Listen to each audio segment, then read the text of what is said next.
राधे राधे दोस्तों। सबसे पहले आप सभी को गीता जयंती की हार्दिक शुभकामनाएं। सनातन धर्म में एकादशी व्रत को अधिक महत्वपूर्ण माना जाता है। मार्गशीर्ष माह में मोक्षदा एकादशी मनाई जाती है और इसी दिन गीता जयंती का पर्व भी मनाया जाता है।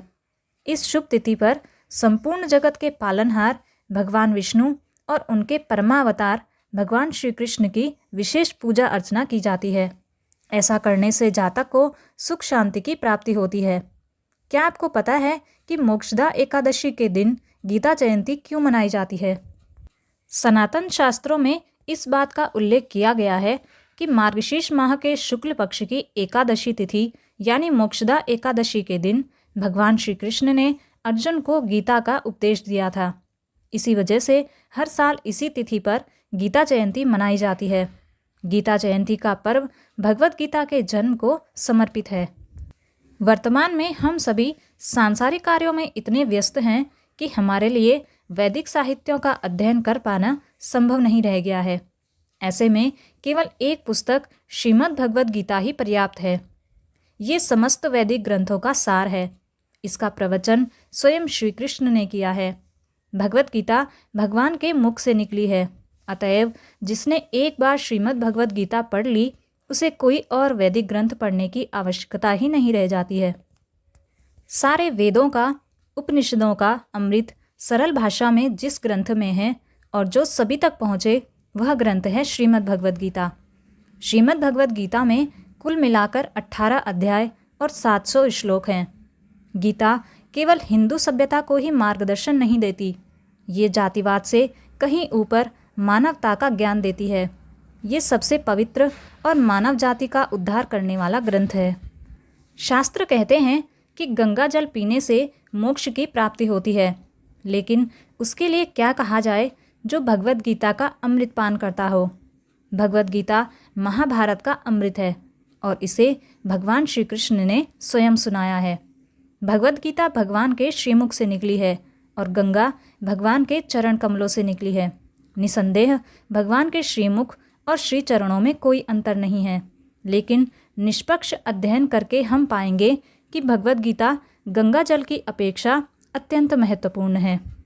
ये गाय के तुल्य है और ग्वाल बाल के रूप में विख्यात भगवान श्री कृष्ण इस गाय को दूह रहे हैं।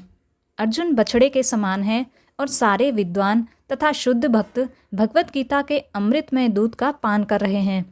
भगवद गीता विश्व भर में भारत के आध्यात्मिक ज्ञान के मणि के रूप में विख्यात है।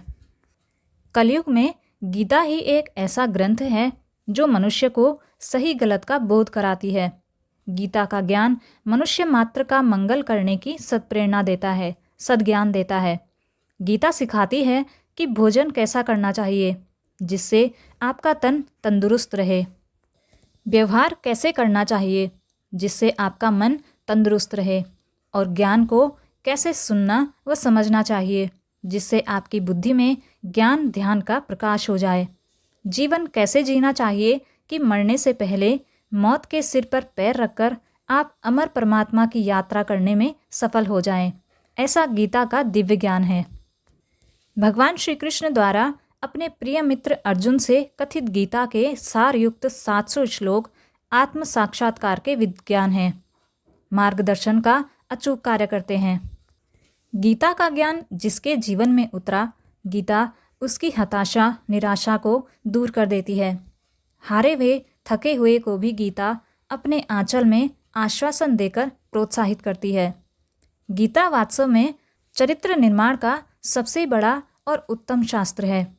हमारे संतों ने भी कहा है कि ऐसी कोई बात नहीं है जो गीताकार ने गीता में छोड़ी हो। कितना अद्भुत ग्रंथ है गीता। मनुष्य के स्वभाव, उसके परिवेश तथा अंततोगत्वा भगवान श्री कृष्ण के साथ उसके संबंध को उद्घाटित करने में इसकी तुलना में अन्य कोई ग्रंथ नहीं है। तो आप भी गीता जयंती के इस पावन अवसर पर श्रीमद् भगवद गीता को पढ़ने का, उसे समझने का प्रयास करें तथा उसकी शिक्षाओं को अपने जीवन में उतार कर अपने जीवन को सफल बनाएं।